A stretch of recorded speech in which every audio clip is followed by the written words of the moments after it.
lesson, wind pressure. The side of the truck presents a large surface area which magnifies the wind's effect, as this formula shows.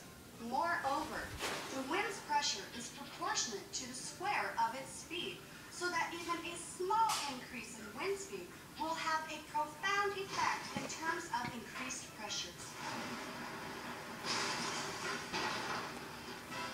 Class dismissed. Professor Tanya Harding, yeah! Coming up. You think cars supposed to go that high? Apparently not. Plus, This is so frustrating. Now we'll never find out what's on the other side of that hill. and later, dangerous multitasking. I'm going 90 miles an